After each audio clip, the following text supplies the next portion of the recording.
নমস্কার বন্ধুরা, এক নজরে দেখে নেব 2024-এর বাজেটে কোন জিনিসের দাম কমেছে এবং বেড়েছে।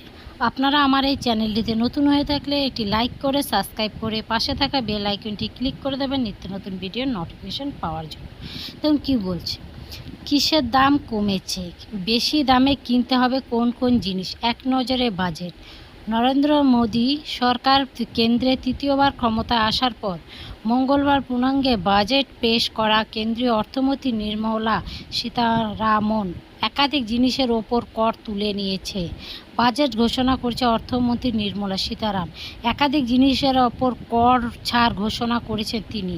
এর সঙ্গে কর বাড়িয়ে দেওয়া কিছু জিনিসের ওপর। বাজেটে কি কি সস্তা হতে চলছে, কিসের দাম বাড়তে চলছে। ক্যান্সার চিকিৎসা ব্যবহৃত একাধিক ওষুধের দাম কমতে চলছে।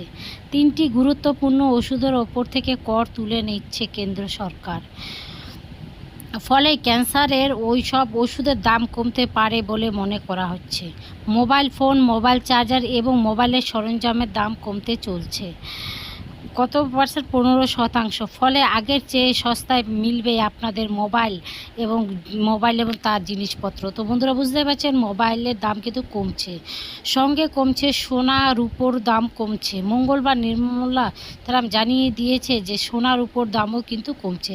এতে বিশেষজ্ঞের মতে, অনেকের মতে যে সোনা রূপো দাম কমছে, এই ধাতুর চাহিদা বাড়বে। ফলে সাধারণ মানুষ বেশি বেশি করে সোনা রূপো গয়না কিনতে পারবে।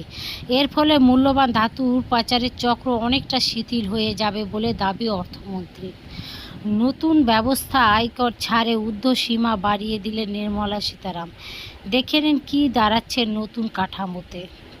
তো বন্ধুরা আপনারা বুঝতেই পারছেন, মোবাইল, সোনা রূপো গয়না এই সব জিনিসের ওপর কিন্তু আপনাদের প্রচুর পরিমাণ কম পড়ে যাচ্ছে। 1 কোটি তরুণ তরুণী ইন্টার্নশিপ সুযোগ, 500 শীর্ষস্থানীয় সংস্থা। বাজেট নতুন ঘোষণা, প্ল্যাটিনামের মতো ওপরে 6.4% শুল্ক হ্রাস করা হচ্ছে। ফলে প্ল্যাটিনারও দাম কিন্তু কমে যেতে পারে। চামড়াজাত দ্রব্য শুল্ক হ্রাস কেনা হয়েছে, সেগুলোরও দাম কিন্তু কমতে পারে। আরও 2টি ধাতুর দাম কমেছে বলেই চলে।